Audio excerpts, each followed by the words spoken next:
We remember Dan Reeves. Oh, yeah. I'm back.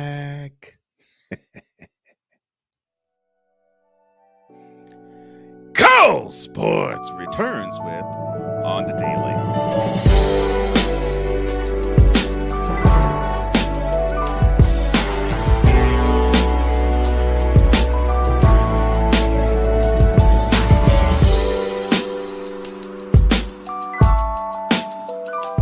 Well, hello. It's been a while, hasn't it? Cole Johnson's on the mic on the Daily's on Tap, presented by Cole Sports. It is the first weekday of the year 2022, the year of our Lord 2022. And I'm so happy to be back after a 1 year absence. I needed to get a couple of things, needed to clean things up a little bit, put forth a better presentation, and here we are. New presentation, same way we deliver the news, or I should say, deliver the sports news. And today, we have a topic that it's a commemorative way of celebrating the life of someone. No, not the one that you think of, because I'll do that on the mothership, and you'll get that later this week. But for today, we're going to honor Dan Reeves. That's the subject on this edition's The List.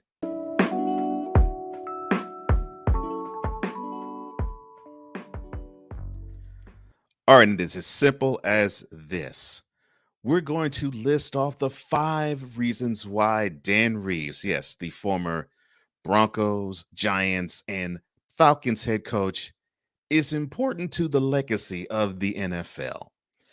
And we're going to start with the first one, which is he was actually a versatile football player. I know you're saying VIP. Wait a minute. Dan Reeves actually played football?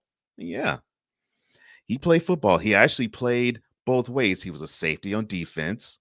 In fact, the Cowboys drafted him as a safety on defense, but then they had some issues at running back because they just kept dropping like flies. And the head coach at the time, which of course was the late venerable Hall of Fame head coach and one of the greatest legends of all time in NFL history, Tom Landry, decided to convert Reeves from safety to head coach to running back.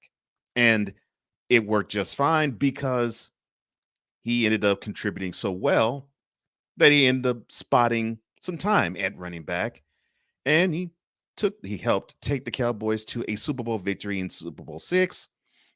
Of course, it fell short the year before in the mistake-prone Super Bowl V, but he had a hand in a lot of things, and he played in some key games. He played in the Ice Bowl because he threw a touchdown pass actually in the Ice Bowl, and the aforementioned championship. Well, then this goes to the second point. Number 2, he learned under Tom Landry, first as a player, as I just mentioned, and then as an assistant, because after he retired, and he retired, I believe, the year after the Cowboys won Super Bowl VI, which would place you in 1972, 1973, around then, he decided to take up the mantle of coaching. Now, I think it was probably under the urging of Landry that he would pick up the clipboard and coach up and teach the players that were coming under him then. So he learned a lot under Landry, and he gained the trust of Tom Landry to the point where Landry ordained him the offensive coordinator of the Cowboys. Yes, the same guy who coached Tony Dorsett and Drew Pearson and Roger Staubach, the very same guy. The offense coordinator for that group of talent was Dan Reeves. And it was so successful, although he did meet up with defeat in Super Bowl X and XIII to the Steelers, he won Super Bowl XII, beating the Broncos, beating them soundly actually in that game. And that's his 2 Super Bowls that he won. One as a player in Super Bowl VI, one as an assistant, a offense coordinator in Super Bowl XII. But that wasn't the last time he would appear in Super Bowls, because he had his fill. He figured, okay, well, he could go as far as he could go as an offensive coordinator. It was time for him to run his own team. And of course, with the blessing of Tom Landry, we get to point number three.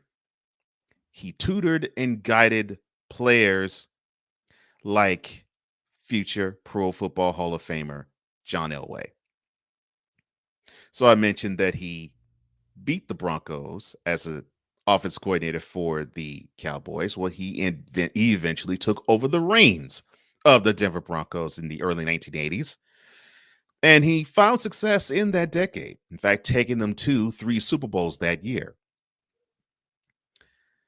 And so it was a I won't say a perfect marriage between him and Elway, but it was actually a pretty good marriage between him and Elway because Elway was the swashbuckler. Basically, just imagine Mike Holmgren and Brett Favre of the Packers lore in the 90s.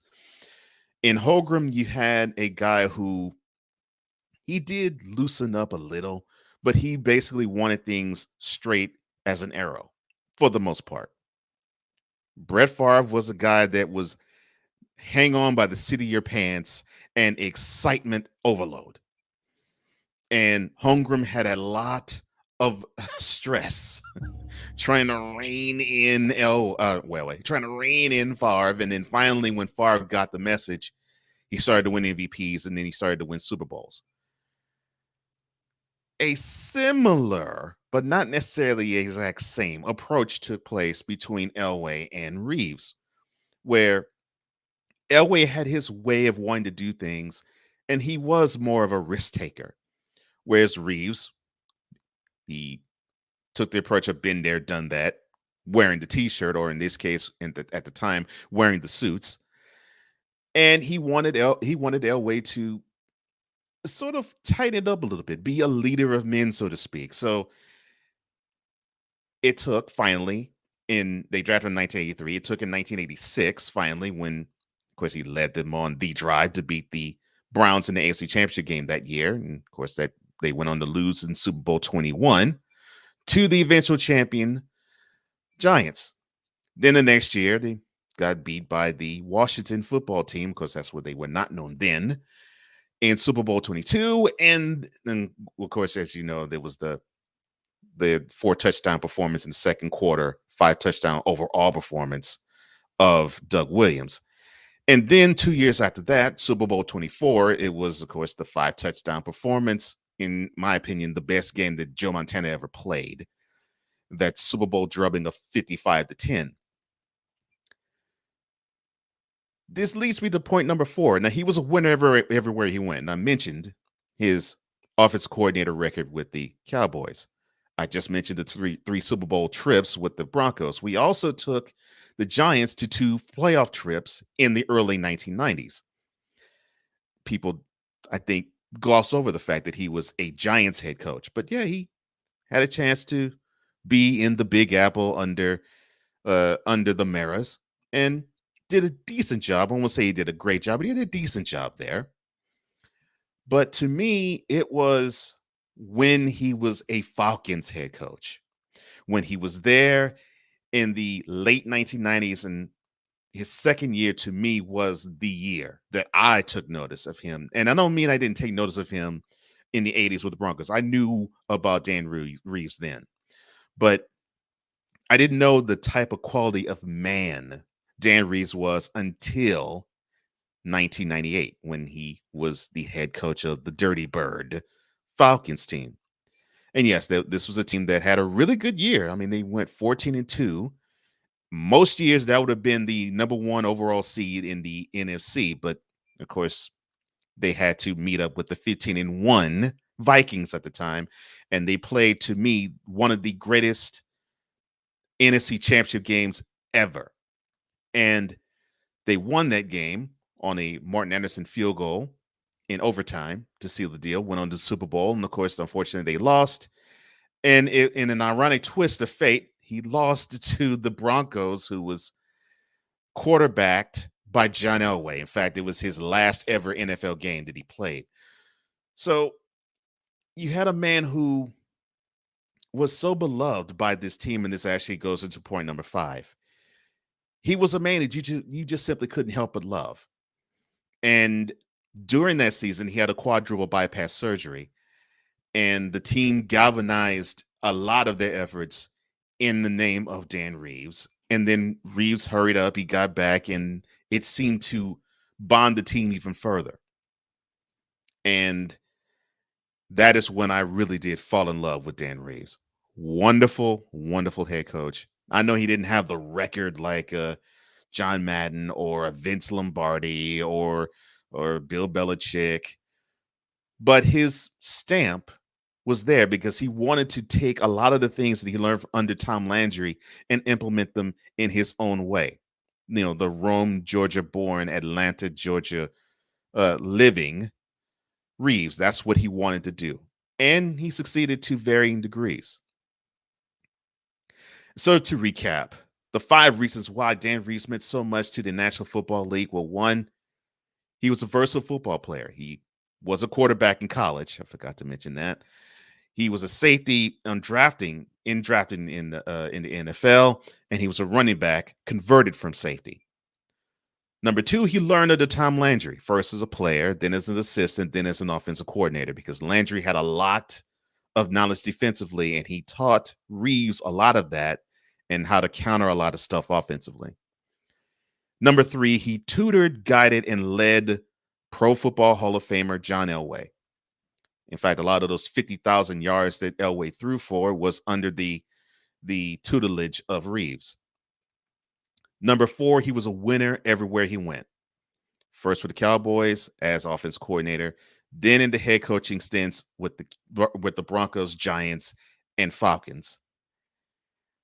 And then number 5, to me, the most important of all in this list, he was simply a man you just couldn't help but love. And you saw that reflect mostly in the 1998 crew. Oh, and don't be and don't I should say, and don't forget, he also led an early Michael Vick led Falcons team to the NFC Championship game in 2002. Unfortunately, they couldn't get over the hump. And I'm sorry, 2004 couldn't get over the hump. Lost to the Eagles, and that pretty much was it for Reeves. But the enduring memory that I have of him is a man that had a country twang, who had a class all his own. And I can probably say to him, if he was alive, Mr. Landry would be proud of you, Mr. Reeves. You did a great job. You were a great coach. You're a great leader. You're a great motivator. But most importantly, you were, and you are, and you will always be a great man. Dan Reeves, football player, Cowboys champion with the Cowboys, both as offense coordinator and player, Broncos, Giants, and Falcons head coach, dead on New Year's Day at the age of 77.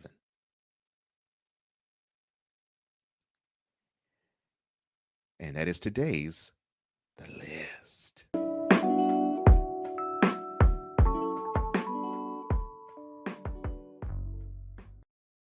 Now, if you want to comment, and please comment, because I love to read what you have to say, and thank you for the comment that I've received. All you have to do is just go to where it is on YouTube. Like this video, comment again, and subscribe. Don't forget to subscribe. Hit that notification bell as to when every one of these shows premieres. This was a great way to come back. I love you guys. I've missed you, and I'm grateful for you. I'm back, and I'm happy to be back. For all those at Cole Sports, I'm Cole Johnson, here to say Happy New Year. And this has been yet another installment of Cole Sports on the Daily.